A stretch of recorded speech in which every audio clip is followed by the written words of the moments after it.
When I turned on my TV, I saw those images that I guess the whole world saw, and I was paralyzed and I couldn't believe that it was happening in my hometown. All I could do was cry. That was the worst week of my life, not knowing what had happened for sure, not knowing where my sister was.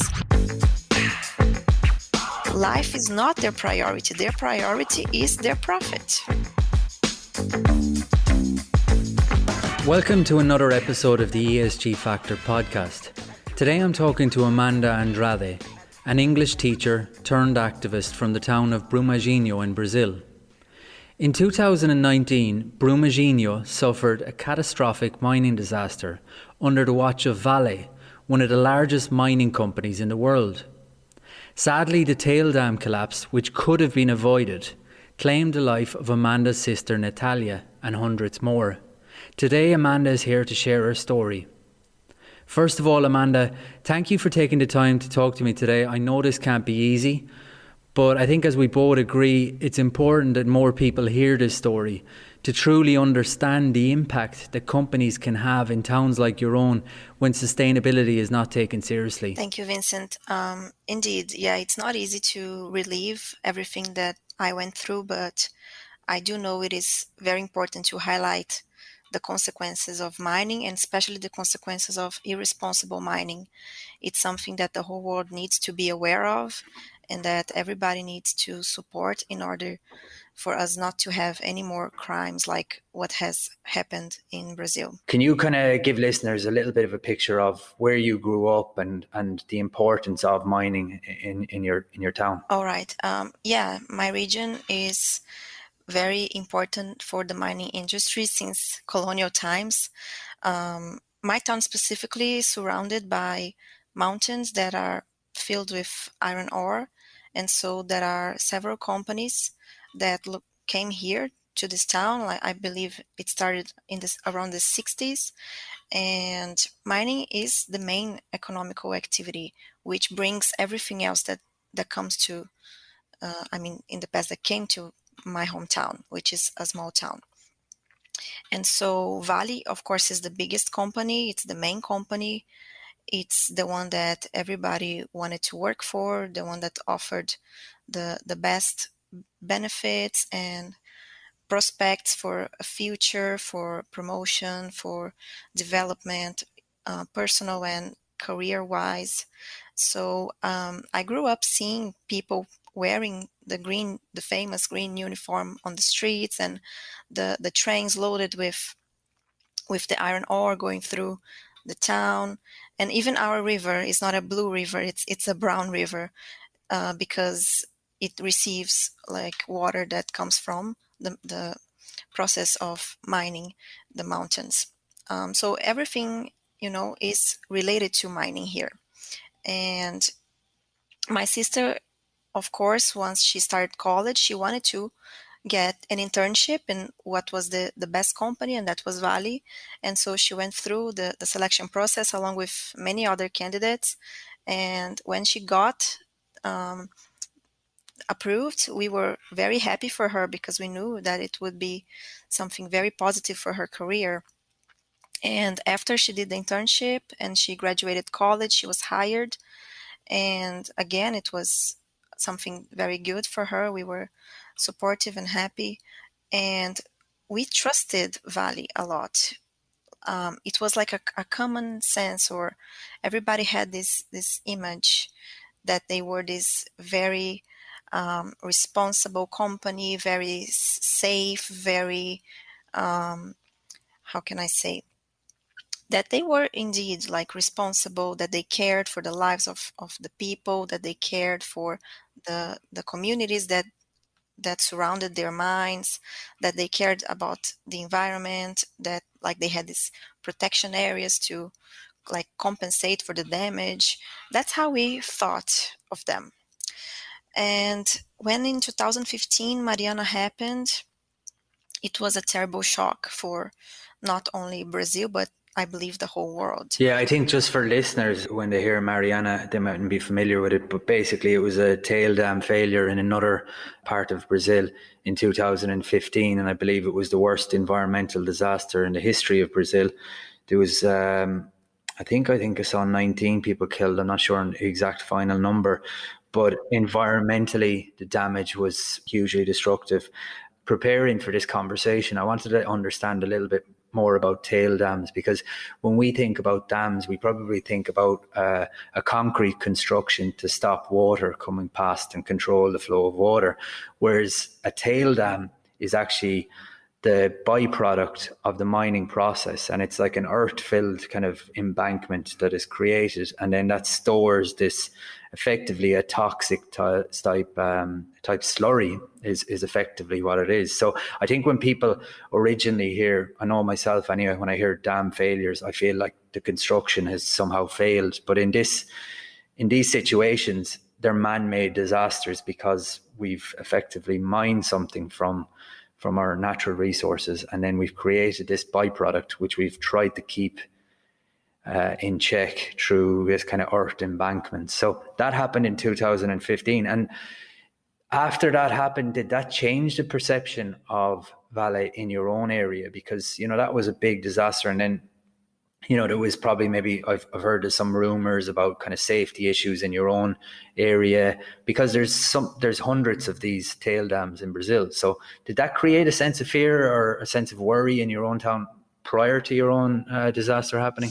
Well, yeah, because it was a shock for everybody. Nobody thought something like that would happen, because everybody had trust in the companies that they followed the rules and the safety um, requirements. And I actually spoke to Natalia about this before the tragedy happened here in Brumadinho, like if there was any chance something like that could happen. And she told me that, yeah, there was a chance, but she was not afraid. She was not afraid of anything. I think because she trusted Vale, she trusted the company she worked, because they had these crazy safety procedures in the mine regarding daily things, like changing a light bulb, like crossing the street out of the crossing path. So I think for the employees it was unthinkable that the company would not follow the safety requirements for a dam, for something so potentially destructive. And where she worked, the dam had been constructed above the area where the offices, the canteen, and everything was. Um, but I think after Mariana, everybody realized that, yeah, it was possible that another break could burst again. And so then, in that terrible day, it's January 25th, 2019. I think the collapse happened, they say, at 12:28 p.m. So, as you said, the canteen and everything was underneath the tail dam. So everybody was at lunch at the time. Well, not everybody, but a couple of hundred people were in the canteen, including your sister, I believe. And the collapse happened, and I suppose there was really no chance at that point, given where the dam was situated. Yeah, given where it was situated, and given that the alarms that were supposed to alert people didn't work that day, simply didn't work. So everybody was caught by surprise. They were having lunch, and this wave at high speeds came and destroyed literally everything in the way. Very few people could escape. Yeah, I think if anyone wants to see more on it, BBC did an excellent documentary on it, and it's scary watching it. So I can only imagine what it was like for the people that were involved in it. And in the town, it was described as just a big bang, and people were panicking. It was just mayhem because they didn't know what potentially was going to happen or what had happened. Yeah, in the beginning, the first hour after it happened, it was chaos in the city center, in the town center here. The police came to the streets with sirens alerting everybody to get out and to close the shops, because nobody knew what was going to happen if the river would flood and then flood the town itself. Nobody knew what it actually meant when they heard that the dam had burst. And my mom was working in the city center at that time, and her first thought was to contact Natalia, but she couldn't because the phone lines were jammed. And my father was fishing, and my mother also couldn't contact him, and she escaped. I mean, she left the center, and she went home, grabbed important things like documents, and she tried to find my dad. And then someone notified my dad, and he left the river proximities. Um, and then from there it was just chaos, just confusion, crying, screaming. People were desperate, trying to locate the people they knew that were around the area of Vale. I wasn't here when it happened, so I heard it from my phone. The first notification I got was someone asking, "Is are you okay? Is your sister okay?" And then I'm like, "What happened?" And then my sister had replied to this message. It was on a social media platform saying, "Yes, my sister is okay. She has been rescued." And then when I turned on my TV, I saw those images that I guess the whole world saw. All of that mud, which is not actually mud. It looks like mud, but it's poisonous waste from mining. Yes, and the helicopters and the firemen, and I saw all of that, and I was paralyzed, and I couldn't believe that it was happening in my hometown. All I could do was cry, and I contacted my family. And the news that we had received was that my sister had been rescued. There was a lot of misinformation in the beginning, a lot. And Vale itself did not contact the families, did not contact anybody. um, People were crazy, going crazy, trying to find information, going to hospitals, going to the places around where they were working with the rescued people. And the government went crazy in the beginning, also trying to prepare every hospital to receive people injured. But unfortunately, only bodies were being recovered. Very few people injured alive were rescued. Most of them had been killed by the strength of the tailings. And that was the worst week of my life, not knowing what had happened for sure, not knowing where my sister was. We were so afraid that she was lost in the woods, that she was hurt, that she was unconscious somewhere. Not knowing is the worst feeling. And thank God they found her a few days after the tragedy, and that gave us a little bit of a relief to know that she was not suffering. But many families, until today, haven't had the chance to have this little bit of relief. They haven't had the chance to have a coffin, to have a funeral. And even those of us who did have a funeral, we didn't have an honorable funeral for our loved ones. Everything had to happen so quickly. There was literally a line for funerals. Everything had to be time managed. It was horrible. What this town went through is horrible. It's despicable.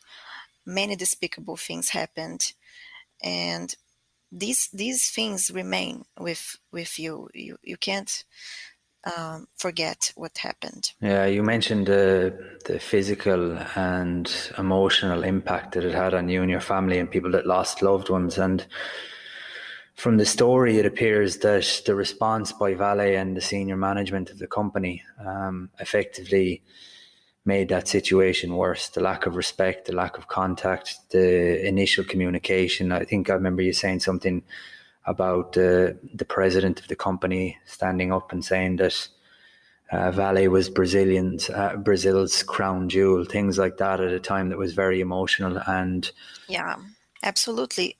We saw the total lack of respect from Vale. They showed from the very beginning that the priority is not the people, that it's not what it should be. That they care mostly about themselves, their image, what they are. And the president at the time showed exactly what the company stands for. There was a moment of silence for the victims, and everybody stood up in this moment of silence. The president didn't even care to stand up. And yeah, he did say that Vale was Brazil's crown gem, that it couldn't be punished for what had happened. And now this man, along with another over a dozen others, they're being tried for murder. That's how serious it is. So it was not an accident. It was not a fatality. They were completely aware of the risk that that dam presented. There were meetings regarding that dam behind closed doors. Decisions were made to continue the operations, um, not regarding how unsafe it was, what a risk it was to the people around it, especially to all the people working there underneath it, like my sister. They knew it was unsafe. They didn't prioritize lives or safety. They prioritized the continuance of their operation, and so they even were able to get a fraudulent report attesting the safety of that dam. They, along with to sue the German company, these two companies are being tried for murder because of their actions, because they attested the safety of a dam that was completely unsafe, and they did perforations in the dam 5 days before it burst, when they were not supposed to do that.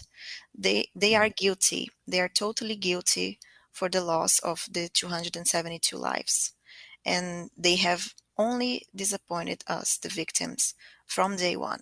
They do not care about doing what's right, about doing reparations correctly, about honoring the lives of the lost ones. They only and merely care about their image, their profits, and that's it. Their behaviour showed that they ignored the warning signs that could have potentially stopped this from happening. And that's what's really, really sad about this situation. And you mentioned the respect in the town for Vale, and the idea of people, walking to work with the green uniform, and the kind of respect that that kind of garnered for people that were, starting their lives and building families. They had a safe income, I suppose, working there.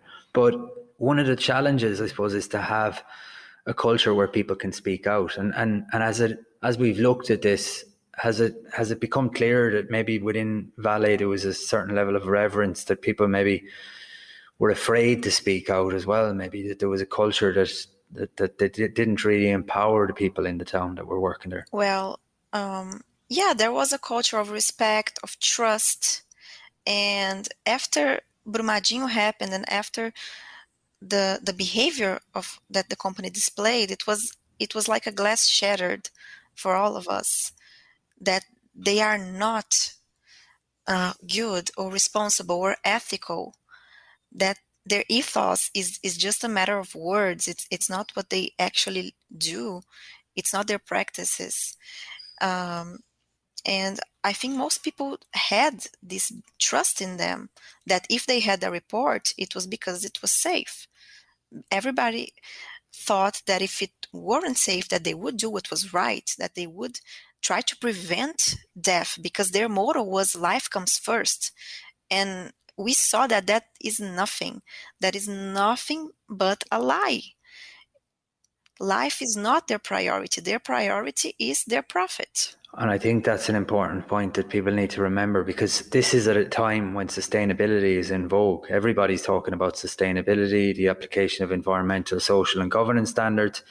If this stuff is not applied with rigour and in an authentic way, these types of disasters are going to continue happening, and it's across industries. And that's what's really kind of galling for people like yourself who have been impacted so negatively by this.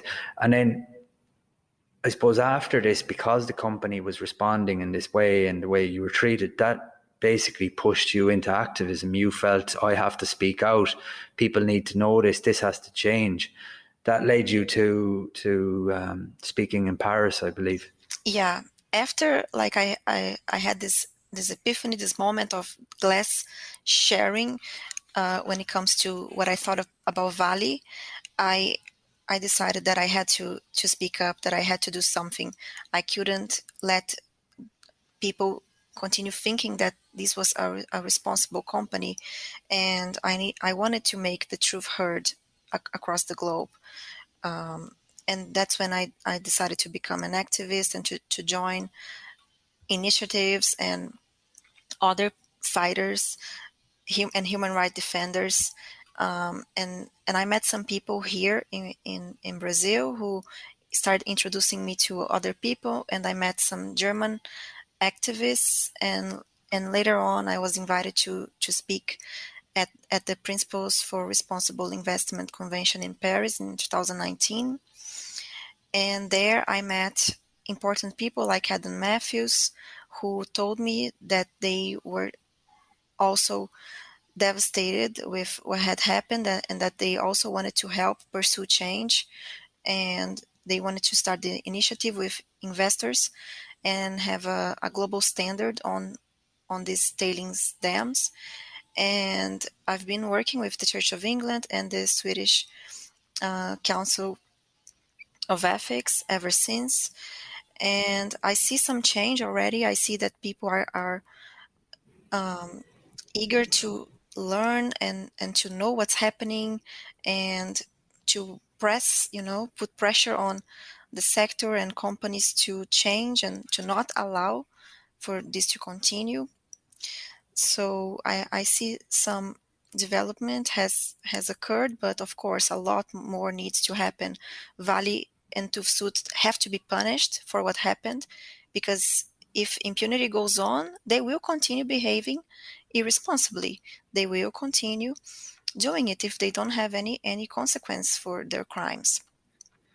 And so that's why the fight must go on, and that's why I continue speaking about what happened, because it's a systematic problem. It's not only Vale. There are other companies out there that, of course, do the same. And when a dam bursts, the damage is so extensive, and it's not possible to recover what was lost. It's not possible to recover the lives, the environment.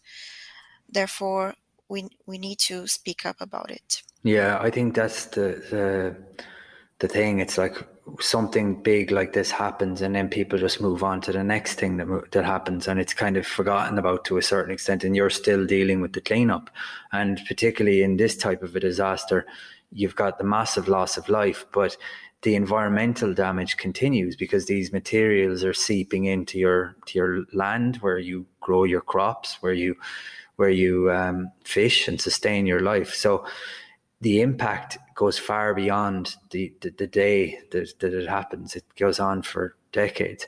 And in terms of justice, then the case that was brought against Vale, in terms of the civil case, there was a settlement of $7 billion for, one would have hoped, the victims. But it's turned out that the $7 billion that has been agreed was done behind closed doors. The mayor of your municipality didn't have much involvement.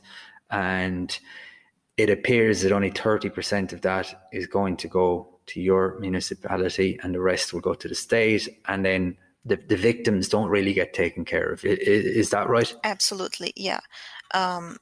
This settlement was reached, but the actual victims were not involved. We were not involved. It was something between the state and Vale, for the state's benefit.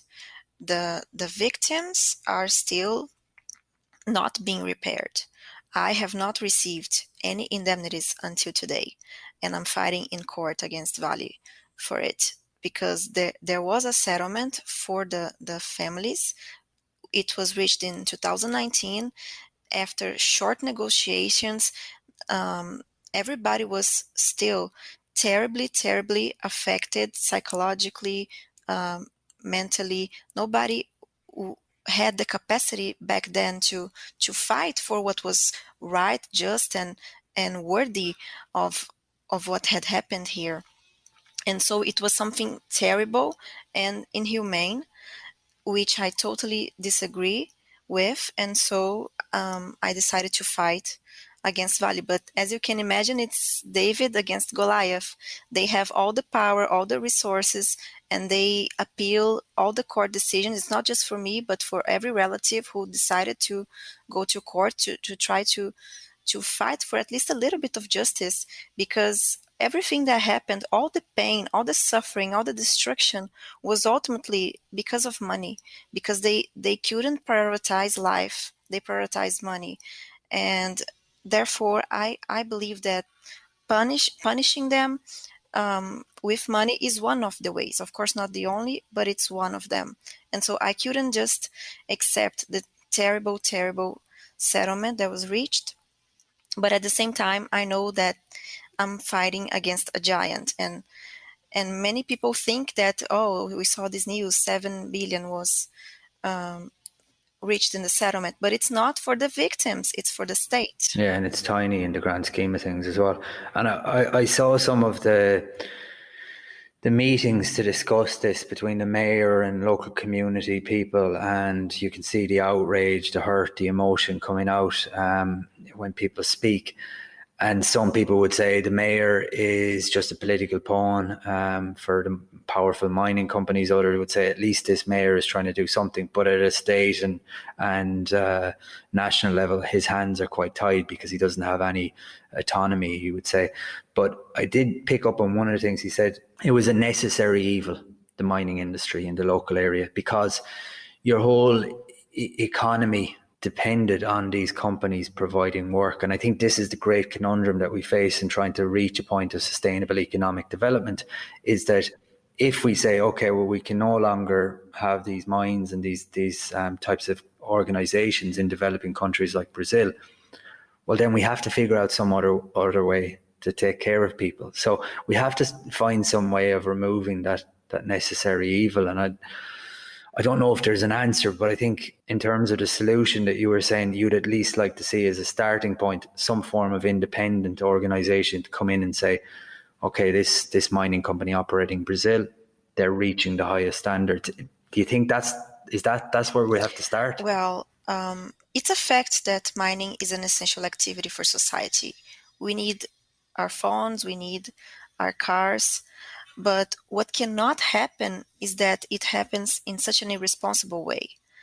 And so I do believe that since the companies cannot be trusted because they don't follow the standards that are currently in place, because they have proven over and over again that they are willing to kill, that they are willing to place money above anything and everything, and an independent organization to assess what's going on is more than crucial.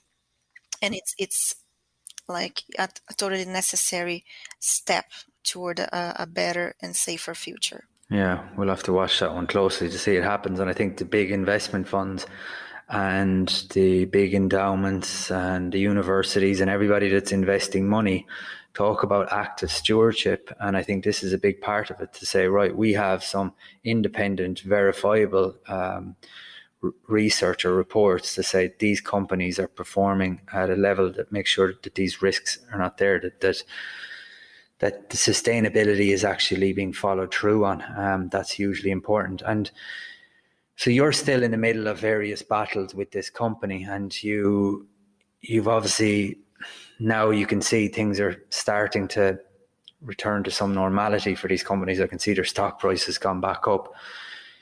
What about the town itself? Is there a lot of division between people that are on one side maybe fighting for justice, and on others are just saying, look, we want to get on with it and continue working? Well, the survivors, they are also struggling barely to survive. I don't think they have the strength to take like one side of the fight, because they went through so much also, and many people actually were forced to work with the firemen on rescuing bodies and so on. As I said, despicable things happened here. But yeah, there is a lot of division. Of course, there are people who also think more individually about themselves and what they want to gain out of the tragedy than in actually achieving justice and what is right for the people and the community. But nonetheless, we have to stand up for what is true, what is honest, what is right, regardless, of what other people are doing. Yeah, you have to keep on fighting. I saw that Vale have appointed 4 new board members, and depending on what side of the table you could see it as being a good thing, or some would say they haven't gone far enough. But I suppose your main objective now is to keep the pressure on as an activist and keep the awareness companies like Vale and others in Brazil to make sure that they are actually putting sustainability at the core of what they're doing. And that's going to be a big fight, I imagine, because there's some big change needed. Absolutely. I think keeping awareness is extremely important because they invest a lot in creating the image that they want to present to people, which mostly isn't true. So I think showing the truth, showing what actually happened, what actually happens here is so important. So people are not fooled or deceived by the companies like it has happened before. Yeah, no, I think so. One of the things that from as you said, how companies portray themselves in the investment world, we call it greenwashing is the term that is used. So people saying, okay, I really care about sustainability, but then on the other hand, what they're actually doing on the ground is dramatically different. And that's a huge problem because it erodes the trust in the entire system. And that's something that with this podcast, we're trying to connect the two worlds, the people that are making decisions at an investor and consumer level and the people that are actually on the ground impacted by the behavior of the companies. And so until we bring that connection closer together, I think it's going to be very difficult to achieve the cultural change that we need at a planetary level, because we tend to look at these things in isolation. And I think what we're hoping, and that's why I'm really grateful for you taking the time to talk today, is that hearing your stories will bring more of a connection to those decisions that they're making, and that we can look at this in a more holistic way and think about not just Ireland or Brazil or Guatemala. We think about this as a planetary approach and some form of sustainable economic development where we can avoid these types of events and we can still raise the prosperity levels of people in emerging countries like Brazil and others. So I have to say, I'm really grateful for you telling your story. I know it can't be easy. I'm sure it's very emotional to keep talking about it. And I think you're very brave to continue to fight and share your story, because it is very much David and Goliath. I think your sister will be very proud of you. I'm sure your family are very proud of you. And I genuinely wish you the best with your fight. And if there's anything that I can do in terms of writing any stuff on this or sharing any articles, or if you want to come on again on the podcast to share any of your story, definitely happy to have you on, because this is something that people need to hear about. Thank you so much. Cheers for taking the time to listen to the ESG Factor podcast. If you're interested in a more sustainable future, then check out the esgfactor.com for details on our Patreon community and how you can support the making of more content like this. I'm Vincent, and I'll catch you later.